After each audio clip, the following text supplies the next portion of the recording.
Assalamu alaikum, chers frères et sœurs. Dans un monde où les distractions et les pressions quotidiennes sont nombreuses, trouver un chemin vers la paix intérieure et un alignement spirituel avec Allah est devenu essentiel. Cette vidéo, intitulée « 6 Habits to Elevate Your Spirit and Align with Allah's Will, Islam », explore 6 habitudes essentielles qui peuvent renforcer notre foi, purifier notre cœur et nous rapprocher de notre Créateur. Suivre des habitudes spirituelles solides est essentiel dans l'islam pour évoluer intérieurement, car ces pratiques ne sont pas simplement des rituels. Elles agissent comme des piliers de notre vie, en nous guidant dans les moments de doute, en nous soutenant dans les périodes de difficulté et en nous rappelant constamment notre objectif ultime dans ce monde. Les habitudes que nous allons explorer sont ancrées dans les enseignements du Coran et de la Sunna, et elles ont été pratiquées par des générations de croyants pour leur apporter force et sérénité. Ces 6 habitudes, bien que simples en apparence, ont un potentiel transformateur immense. En les adoptant, nous ne faisons pas seulement un pas vers Allah, mais nous cultivons également une conscience plus profonde de sa présence dans chaque instant de notre vie.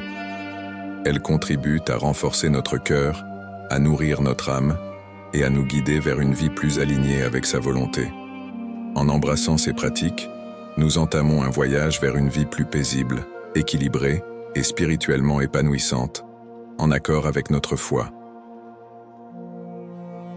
Avant de commencer cette vidéo, je vous invite à vous abonner à notre chaîne et d'activer la cloche de notification pour rester informé de nos prochaines publications sur la foi islamique. Merci et bonne vidéo.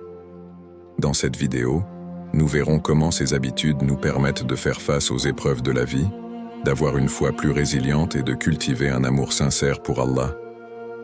Alors, restez avec moi jusqu'à la fin pour découvrir cela. Si vous avez des questions ou des commentaires en cours de route, n'hésitez pas à les laisser en bas. J'apprécie beaucoup vos retours. Allons-y. Habitude 1. Prière régulière, salat. La prière régulière, ou salat, est le pilier fondamental de l'islam et constitue l'un des meilleurs moyens pour se rapprocher d'Allah. C'est à travers la prière que le croyant renouvelle son engagement envers son Créateur, renforce sa foi et purifie son cœur. La salat est plus qu'une simple obligation religieuse. Elle est une source d'apaisement spirituel et de réconfort, un moment où le croyant se retire du monde pour se connecter directement avec Allah. La prière est ainsi un rappel constant de notre dépendance vis-à-vis d'Allah, et elle structure notre journée en moments de recueillement, de gratitude et de méditation. Les 5 prières quotidiennes, Fajr, Duhr, Asr, Maghrib et Isha, ont chacune une signification particulière et sont réparties tout au long de la journée pour que le croyant reste en connexion permanente avec Allah. Fajr est une prière à l'aube, un moment propice pour commencer la journée avec des bénédictions. Duhr, à midi, est un rappel de se tourner vers Allah même en plein milieu de nos occupations. Asr, dans l'après-midi, marque un moment de recueillement avant la fin de la journée. Maghrib, après le coucher du soleil, permet de remercier Allah pour les bienfaits reçus durant la journée. Enfin, Isha, la prière de la nuit, invite à clore la journée dans la paix et la sérénité, en plaçant notre confiance en Allah pour la nuit à venir. Les bienfaits de la prière régulière sont nombreux et sont soulignés à maintes reprises dans le Coran et les hadiths. Dans le Coran, Allah dit « En vérité, la prière préserve de la turpitude et du blâmable. Le rappel d'Allah est ce qu'il y a de plus grand. » Sourate 29, verset 45. Ce verset nous rappelle que la prière est un bouclier contre les tentations du monde et qu'elle élève le croyant vers un niveau supérieur de piété et de pureté. Le prophète Muhammad, paix et bénédiction sur lui, a également dit « La prière est la clé du paradis » et a conseillé aux croyants de prier comme si c'était leur dernière prière, pour se consacrer pleinement à ce moment d'intimité avec Allah.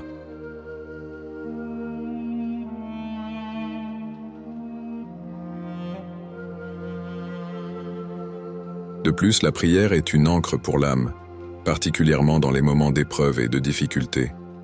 Elle apporte une paix intérieure en rappelant aux croyants qu'Allah est toujours présent, prêt à écouter et à soutenir. En récitant les paroles de la prière, en se prosternant, en inclinant le corps et en se redressant, le croyant renforce l'humilité et la soumission à Allah, reconnaissant sa grandeur et sa miséricorde infinie. La prière est aussi un moyen pour purifier l'âme, car elle efface les péchés entre les prières, comme l'a dit le prophète. Les 5 prières sont comme un ruisseau d'eau pure qui coule devant la porte de l'un d'entre vous, et il s'y lave 5 fois par jour. Pensez-vous qu'il restera sur lui la moindre saleté? Muslim. C'est ainsi que chaque prière est une occasion de repentir et de purification. Pour intégrer la salate dans sa vie de manière régulière, il est important de cultiver une intention sincère et d'organiser son emploi du temps autour de la prière. La salate ne doit pas être vue comme une contrainte, mais comme un privilège, une occasion offerte par Allah pour se rapprocher de lui. En faisant de la prière un moment sacré et inébranlable de la journée, nous ancrons notre foi et nous nous éloignons des influences nuisibles. Pour de nombreux croyants, respecter ces 5 prières est un défi, mais chaque effort pour y parvenir est récompensé par Allah, car la prière régulière renforce la patience, la détermination et la foi. En adoptant la prière comme habitude quotidienne et en la vivant avec dévotion, le croyant renforce sa connexion avec Allah et nourrit son esprit. Que la prière soit accomplie dans la solitude d'une chambre, dans une mosquée ou même en plein air, l'essentiel est la sincérité et la dévotion avec lesquelles elle est effectuée. Habitude 2. Lecture et réflexion sur le Coran. La lecture et la réflexion sur le Coran sont des pratiques essentielles pour tout musulman qui souhaite se rapprocher d'Allah et aligner sa vie avec sa volonté. Le Coran est bien plus qu'un texte sacré. Il est un guide intemporel, une source de sagesse et de miséricorde pour l'humanité. En le lisant régulièrement et en méditant sur ces versets, le croyant découvre des réponses aux questions de la vie, une guidance pour traverser les épreuves et une inspiration pour avancer sur le droit chemin. Dans cette habitude, nous allons explorer la valeur de la lecture du Coran, comment la pratiquer quotidiennement et les récompenses qu'elle offre. La lecture régulière du Coran nourrit l'âme et permet aux croyants de se souvenir constamment d'Allah. Il est dit dans le Coran, « Ceci, le Coran, est une source de guidance et de miséricorde pour les gens de foi. » Sourate 7, verset 52. Chaque verset renferme une sagesse divine qui, lorsqu'elle est méditée, nous aide à comprendre notre rôle en tant qu'êtres humains, à identifier les qualités qu'Allah aime et à éviter les actions qu'il réprouve. Ainsi, lire le Coran ne se limite pas à une simple lecture de mots. C'est une réflexion profonde sur le message d'Allah et un effort pour l'intégrer dans notre vie. Pour cultiver cette habitude de lecture régulière, il est utile de se fixer des objectifs réalistes. Par exemple, lire quelques versets ou une page par jour peut être un excellent début. La constance est plus importante que la quantité, car elle permet d'absorber et de méditer les messages à un rythme naturel. Il est recommandé de choisir un moment de la journée où l'esprit est clair, comme tôt le matin après la prière de Fajr ou le soir avant de dormir. Utiliser un Coran traduit peut aussi aider, surtout si la langue arabe n'est pas bien comprise, car cela facilite la compréhension des messages d'Allah. L'importance de réfléchir sur le sens des versets est soulignée par le prophète Muhammad, paix et bénédiction sur lui, qui a dit « Le meilleur d'entre vous est celui qui apprend le Coran et l'enseigne. » Bukhari. Apprendre le Coran inclut non seulement la mémorisation, mais aussi la compréhension et la mise en pratique de ses enseignements. En se posant des questions comme « Comment ce verset s'applique-t-il à ma vie ? Que veut Allah me dire ici ?», on approfondit son lien avec Allah et on renforce sa foi. Lire le Coran apporte également des récompenses spirituelles immenses. Chaque lettre est récompensée par Allah, comme l'a dit le prophète. Quiconque récite une lettre du livre d'Allah aura une récompense, et chaque récompense est multipliée par 10. Tirmidhi. Imagine le bienfait accumulé en lisant ne serait-ce que quelques versets par jour. De plus, le Coran intercédera en faveur de ceux qui le lisent, comme l'a rapporté le prophète. Le Coran viendra le jour du jugement et dira « Seigneur, je l'ai empêché de dormir la nuit, accepte mon intercession pour lui. » Muslim. C'est une promesse pour ceux qui font de la lecture du Coran une partie intégrante de leur vie. Pour aller plus loin dans cette habitude, on peut aussi prendre le temps d'apprendre des sourates par cœur ou de s'inscrire à des cours de tafsir, afin d'approfondir la compréhension des versets. De nombreuses ressources en ligne et applications facilitent l'accès aux enseignements du Coran, ce qui aide à en faire une habitude quotidienne, peu importe l'endroit où l'on se trouve. En cultivant l'habitude de lire et de méditer sur le Coran, le croyant purifie son cœur et obtient une meilleure compréhension des volontés d'Allah. Cette pratique apporte également une paix intérieure et une force spirituelle qui aident à faire face aux épreuves de la vie. En suivant cette habitude, on n'avance pas seulement vers un objectif religieux, mais vers un chemin d'épanouissement personnel en accord avec la volonté divine. Habitude 3. Dhikr, remembrance d'Allah. Le bi-dhikr, ou le rappel d'Allah, est l'une des pratiques les plus simples et les plus puissantes pour renforcer la foi, apporter de la sérénité et maintenir une connexion continue avec le Créateur. Le dhikr permet d'entretenir la conscience d'Allah dans chaque instant de notre vie, en remplissant le cœur de gratitude et de paix. En pratiquant le dhikr, le croyant se souvient constamment de la grandeur et de la miséricorde d'Allah, ce qui apaise l'âme et réduit les angoisses de la vie quotidienne. Allah dit dans le Coran, « Ceux qui ont cru et dont les cœurs se tranquillisent à l'évocation d'Allah. N'est-ce point par l'évocation d'Allah que se tranquillisent les cœurs ?» Sourate 13, verset 28. Ce verset nous rappelle que le dhikr est une source de paix intérieure, car il remplit le cœur du croyant de la lumière divine et éloigne les pensées et sentiments négatifs. Le dhikr agit comme une ancre spirituelle, stabilisant l'esprit et permettant aux croyants de garder une attitude positive, même face aux difficultés. Il existe de nombreuses formes de dhikr recommandées que l'on peut intégrer facilement dans la routine quotidienne. Parmi les invocations simples mais puissantes, on retrouve 1. Subhanallah, gloire à Allah. Rappeler la perfection d'Allah et reconnaître qu'il est exempt de toute imperfection. 2. Alhamdulillah, louange à Allah. Exprimer la gratitude pour les bienfaits reçus, petits et grands. 3. Allahu Akbar, Allah est le plus grand. Rappeler la grandeur d'Allah au-dessus de tout ce qui existe. 4. La ilaha illallah, il n'y a de Dieu qu'Allah. Renouveler l'attestation de foi et se rappeler de l'unicité divine. Ces phrases simples peuvent être récitées à tout moment, que ce soit en marchant, en conduisant, en faisant des tâches ménagères ou même en méditant.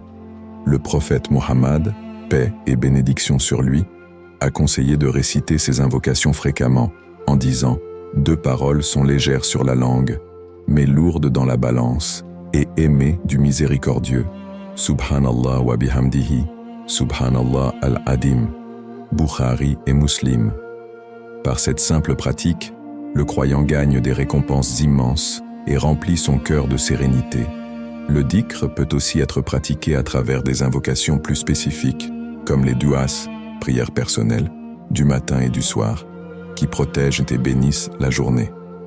Par exemple, dire « Bismillah alladhi la yaduru ma ismihi shay'un fil ardi wa la fi samai wa huwa as-sami'ul alim » Au nom d'Allah, dont rien ne peut nuire sur terre ni dans les cieux, et il est l'audient, l'omniscient.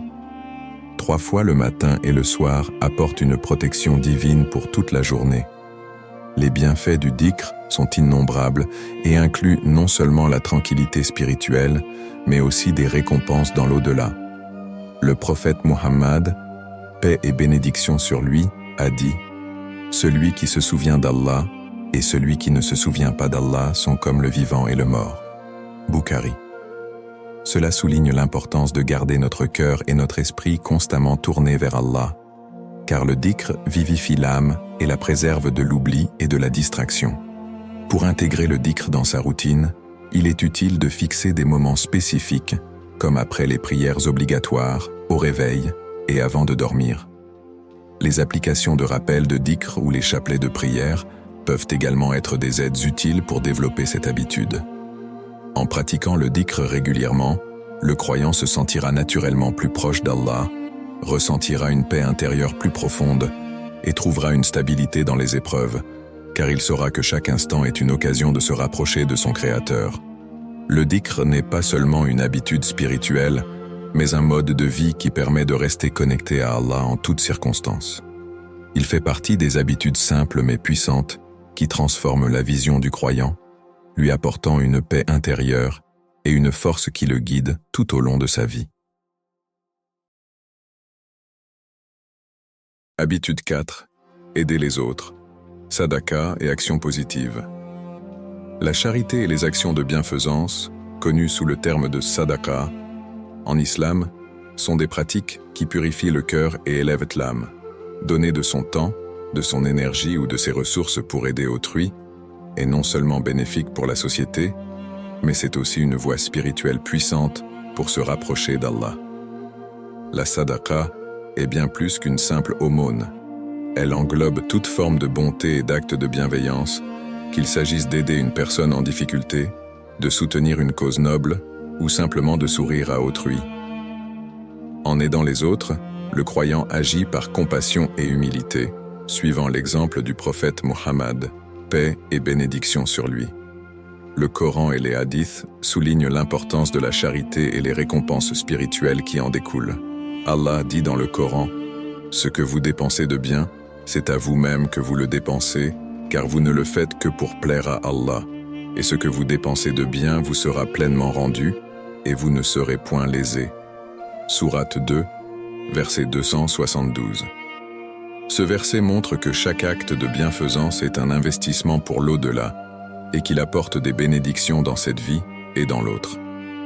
La charité est une forme de purification, car elle détache le croyant de l'attachement matériel, tout en aidant ceux qui sont dans le besoin. La sadaqa peut prendre de nombreuses formes, allant bien au-delà du don d'argent. Voici quelques exemples concrets d'actions de bienfaisance que l'on peut intégrer dans la vie quotidienne. 1. Donner aux nécessiteux. Offrir de la nourriture, des vêtements ou de l'argent à ceux qui sont dans le besoin est une forme classique de sadaqa. 2. Aider les voisins et proches. Offrir son aide pour des tâches, que ce soit pour les membres de la famille, des amis ou des voisins, est une sadaqa. Le prophète a encouragé cette forme d'entraide et a dit « Celui qui croit en Allah et au jour dernier, qu'il honore son voisin. » Bukhari et Muslim. 3. Partager la connaissance. Enseigner quelque chose d'utile, que ce soit de la science, des compétences ou des conseils, est aussi une sadaqa. Le prophète a dit « La meilleure des sadaqas est celle du savoir que l'on partage. » 4. Réconforter et encourager. Être présent pour les autres, leur offrir des paroles d'encouragement ou de réconfort, et aider ceux qui traversent des moments difficiles est une forme de bienfaisance spirituelle. 5. Planter un arbre. Un geste simple mais durable, comme planter un arbre, est aussi une sadaqa, car les fruits et l'ombre qu'il procure bénéficieront à d'autres créatures d'Allah. La récompense de la sadaqa est immense, même pour les plus petites actions. Le prophète Muhammad, paix et bénédiction sur lui, a dit « Écarter une pierre, un os ou une épine du chemin est une sadaqa. » Bukhari. Ce hadith nous rappelle que chaque geste, aussi petit soit-il, peut avoir une grande valeur aux yeux d'Allah. De plus, la charité protège des malheurs et efface les péchés. Le prophète a dit « La sadaqa éteint les péchés comme l'eau éteint le feu. » Tirmidhi. Et a conseillé de donner en aumône même en période de difficulté, car cela apporte des bénédictions et attire la miséricorde d'Allah. Pour intégrer cette habitude, il est bénéfique de prendre conscience que tout acte de bienfaisance est une sadaqa. Cela peut être aussi simple que de sourire, un acte que le prophète a recommandé en disant « Sourire à ton frère est une sadaqa » Tirmidhi. En ayant l'intention sincère d'aider, le croyant trouve naturellement des moyens de faire le bien autour de lui. En plus de l'aumône matérielle, Cultiver l'habitude de l'entraide et de la gentillesse au quotidien permet de développer la compassion et l'humilité, des qualités essentielles pour tout musulman. Aider les autres, par le biais de la sadaqa et d'actions positives, est une pratique qui transforme non seulement la vie des bénéficiaires, mais aussi celle du bienfaiteur. En faisant le bien, le croyant se libère de l'égoïsme, renforce sa foi et se rapproche d'Allah, tout en contribuant au bien-être de la communauté. Habitude 5. Pardon et paix intérieure. Le pardon est une habitude spirituelle puissante qui purifie le cœur, rapproche de la paix intérieure et permet d'être en harmonie avec la volonté d'Allah. En islam, le pardon est encouragé comme une qualité noble et essentielle pour tout croyant. Pardonner aux autres, tout comme à soi-même, est un acte de miséricorde et de compassion qui élève l'âme et apaise l'esprit. En pardonnant, on libère son cœur des ressentiments, des rancunes et de la colère, qui sont des fardeaux émotionnels empêchant de vivre pleinement la tranquillité spirituelle.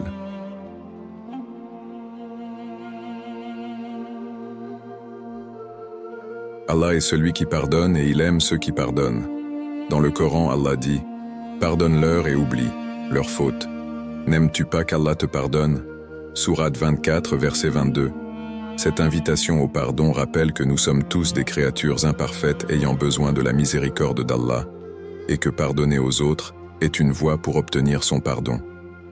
En adoptant cette attitude de clémence, nous suivons un chemin spirituel purifiant, et nous nous approchons de la qualité de rahma, miséricorde, qu'Allah incarne parfaitement. Le prophète Muhammad, paix et bénédiction sur lui, est l'exemple parfait de pardon et de miséricorde. Tout au long de sa vie, il a rencontré des épreuves, des critiques et même des persécutions, mais il a toujours répondu par le pardon et la clémence. Lors de la conquête de la Mecque, bien qu'il ait eu la possibilité de se venger de ceux qui l'avaient blessé, il a pardonné à ses ennemis en disant « Allez, vous êtes libres ». Ce geste historique est l'exemple ultime de l'importance de pardonner pour libérer le cœur et promouvoir la paix dans la communauté. En suivant cet exemple, le croyant apprend à dépasser les offenses personnelles pour se tourner vers la miséricorde et la paix intérieure. Le pardon n'est pas seulement destiné aux autres, mais aussi à soi-même. Il est fréquent de porter des sentiments de culpabilité pour des erreurs passées, mais Allah est Al-Ghaffar, celui qui pardonne tout péché lorsque le repentir est sincère. Le pardon de soi est essentiel pour avancer dans sa foi et ne pas rester prisonnier du passé. Se rappeler qu'Allah est clément et miséricordieux encourage le croyant à se libérer de la culpabilité excessive et à se concentrer sur son amélioration continue. Le prophète Muhammad, paix et bénédiction sur lui, a dit « Tous les fils d'Adam commettent des péchés, et les meilleurs de ceux qui pêchent sont ceux qui se repentent. » Tirmidhi. En acceptant nos faiblesses, nous comprenons qu'il est possible de changer et de s'améliorer, tant que l'on cherche le pardon d'Allah. Le pardon apporte de nombreux bienfaits spirituels. En pardonnant, on ressent un soulagement intérieur et une liberté émotionnelle qui permettent de vivre avec plus de sérénité. La rancune et la colère sont des poisons pour l'âme qui créent de l'agitation et empêchent de se concentrer pleinement sur sa relation avec Allah. En pardonnant sincèrement, on allège son cœur et on trouve la paix, un état qui nous permet d'approfondir notre connexion spirituelle.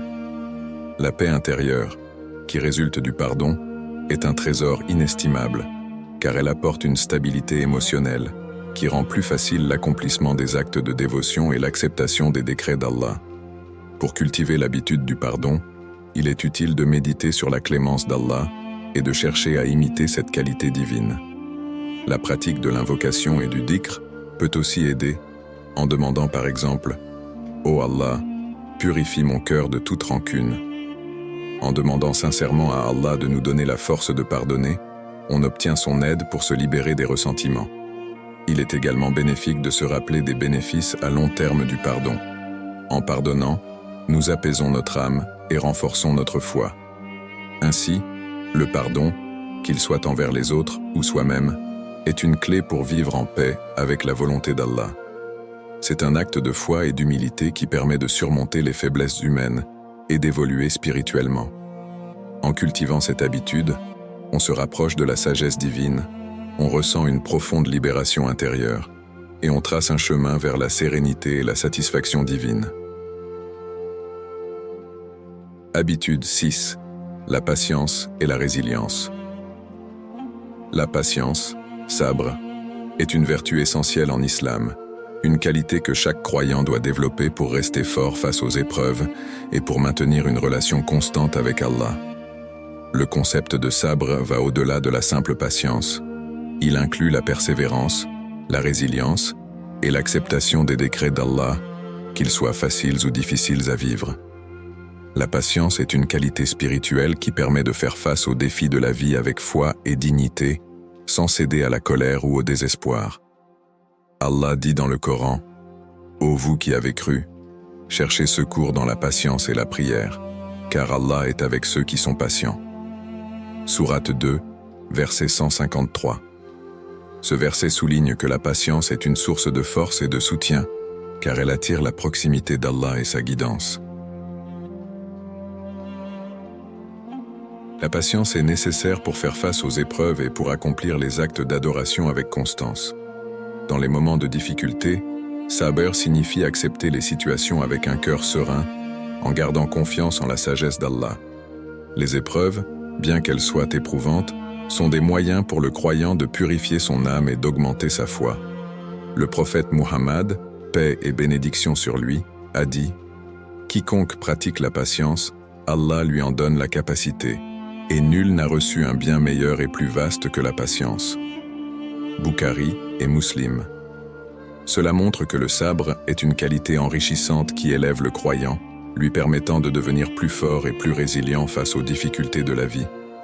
Le sabre englobe également la résilience face aux tentations et aux désirs qui peuvent éloigner du chemin d'Allah. Dans un monde rempli de distractions et d'épreuves, rester ferme dans la foi et refuser de céder aux influences négatives demande une grande patience. Par exemple, résister aux comportements qui ne sont pas en accord avec les enseignements de l'islam est une forme de sabr. Cela implique de contrôler ses impulsions, de persévérer dans l'obéissance à Allah et de ne pas abandonner, même si cela demande un effort constant. Le prophète a dit « Le véritable musulman est celui qui se préserve et qui préserve les autres de son mal. » Muslim. La patience est donc la force intérieure qui maintient le croyant sur le droit chemin, malgré les obstacles et les tentations. Dans la vie quotidienne, le sabr peut être pratiqué à travers de petites actions, comme garder son calme face aux contrariétés, ne pas se laisser envahir par la frustration ou l'énervement, et accepter les retards et les revers avec humilité. Cela peut également inclure la capacité à supporter des défis plus graves, comme la perte d'un être cher, des difficultés financières ou des problèmes de santé. En acceptant ces situations avec patience, le croyant manifeste sa foi et sa soumission à la volonté d'Allah. Chaque difficulté, supportée avec sabre, est une opportunité de rédemption et de bénédiction, car elle permet au croyant d'être purifié de ses péchés et de recevoir des récompenses dans l'au-delà. Allah dit « Et donne de bonnes nouvelles à ceux qui patientent. » Sourate 2, verset 155. Ce qui montre que la patience est un chemin vers la félicité divine. Pour cultiver le sabre, il est bénéfique de méditer sur les exemples de patience des prophètes. Le prophète Aïyoub, Job, par exemple, a enduré de lourdes épreuves sans jamais perdre sa foi ou sa gratitude envers Allah. Le prophète Muhammad, paix et bénédiction sur lui, a également fait preuve d'une grande patience face aux persécutions et aux difficultés, inspirant ses compagnons à rester fermes. Ces exemples montrent que le sabre est un effort constant qui renforce le cœur et permet de mieux supporter les aléas de la vie. La patience et la résilience sont des qualités précieuses qui renforcent la foi, purifient le cœur et rendent le croyant plus proche d'Allah. En pratiquant le sabre, le croyant développe une paix intérieure qui le protège des inquiétudes, du stress et de la tristesse. En cultivant cette habitude, on apprend à accepter la volonté d'Allah dans toutes les situations, en restant confiant en sa sagesse et en ses plans pour nous.